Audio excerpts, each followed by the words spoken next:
The Telugu film industry, commonly known as Tollywood industry అని అనుకుంటున్నారేమో. మీకు తెలియంది ఏంటంటే బెంగాలీ ఫిలిం ఇండస్ట్రీని కూడా టాలీవుడ్ అనే అంటారు, అందుకే మెన్షన్ చేశా. 1909 నుంచి filmmaker and producer Raghupathi Venkaiah Naidu garu చాలా ఫిలిమ్స్ తీశారు తెలుగులో. వాటిని ప్రమోట్ చేయడానికి ఏషియాలోనే చాలా ప్లేసెస్కి తిరిగారు. 1921లో రఘుపతి వెంకయ్య నాయుడు గారు భీష్మ ప్రతిజ్ఞ అనే ఒక సైలెంట్ ఫిలింని ప్రొడ్యూస్ చేశారు, which is generally considered to be the first future film. అప్పటి నుండి టాలీవుడ్ ఫిలిం ఇండస్ట్రీలో చాలామంది చాలా సినిమాలు తీశారు. రఘుపతి వెంకయ్య నాయుడు గారిని the father of Telugu cinema అని కూడా అంటారు. 1933లో డైరెక్టర్ సి పుల్లయ్య గారు తీసిన Sati Savitri second Venice international film ఫెస్టివల్లో హానరీ డిప్లొమా పొందింది. అంతేకాదు 1951లో వచ్చిన Pathala Bhairavi is the only South Indian film which was screen at first Indian international film festival. తర్వాత మల్లీశ్వరి, దేవదాసు, మాయాబజార్, మా భూమి ఇలా చాలా తెలుగు సినిమాలకి ఇంటర్నేషనల్ ఆదరణ లభించింది. And also listed on CNN IBN's list of the 100 greatest Indian films of all time.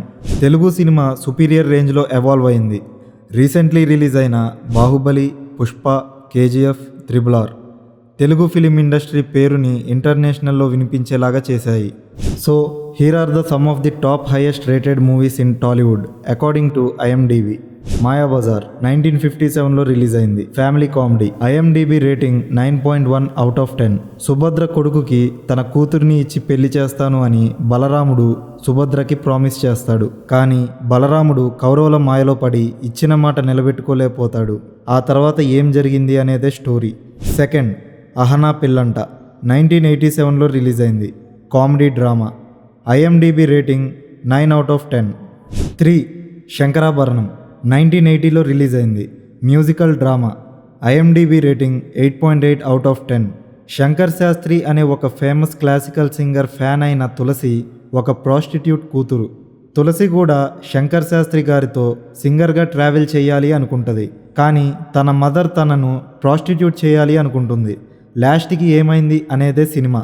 4, care of Kancharapalem 2018లో release అయింది, drama crime. IMDb rating 8.8 out of 10. An Astrology of 4 Unusual Love Stories. 5, నువ్వు నాకు నచ్చావు 2001లో release అయింది, comedy family. IMDb rating 8.8 out of 10. Venky ఇంకా Nandini friends నుంచి క్లోజ్గా మారాక వాళ్ళిద్దరికీ ఒకరి మీద ఒకరికి లవ్ ఉంది అని రిలీజ్ అయ్యే లోపు నందినికి మ్యారేజ్ ఫిక్స్ అయిపోయింది. ఆ తర్వాత వాళ్ళిద్దరూ కలిసారా లేదా, ఏమైంది అనేదే స్టోరీ. 6, జెర్సీ 2022లో రిలీజ్ అయింది, sport drama. IMDb rating 8.5 out of 10. A talented but failed cricketer తన 30sలో మళ్ళీ తన కొడుకు కోరిక వల్ల ఇండియన్ టీంని రిప్రజెంట్ చేయాలి అని మళ్ళా క్రికెట్ స్టార్ట్ చేసిన జర్నీలో తను ఎలాంటి హర్డల్స్ ఫేస్ చేశాడు అనేదే స్టోరీ. 7, సీతారామం 2022లో రిలీజ్ అయింది, romance action. IMDb rating 8.5 out of 10.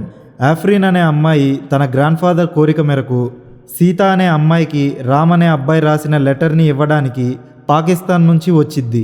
ఆ ప్రాసెస్లో ఏమైంది, అసలు సీతకి రామ్కి ఏమవుతుంది, ఆ లెటర్లో ఏముంది అనేదే స్టోరీ. 8, మహానటి 2018లో రిలీజ్ అయింది, IMDb rating 8.4 out of 10. The great Savitri గారి బయోపిక్. 9, బాహుబలి 2 ద కన్క్లూజన్ 2017లో రిలీజ్ అయింది, action fantasy. IMDb rating 8.2 out of 10. తన తండ్రిని బల్లాల దేవుడు చంపాడు అని తెలుసుకొని తనని ఎలాగైనా చంపాలి అని వచ్చి బల్లాల దేవుడి దగ్గర బందీ అయిన తన తల్లి గురించి తెలుసుకొని తనని సేవ్ చేయడానికి ఏం చేశాడు అనేదే స్టోరీ. 10, రంగస్థలం 2018లో రిలీజ్ అయింది, action thriller. IMDb rating 8.2 out of 10.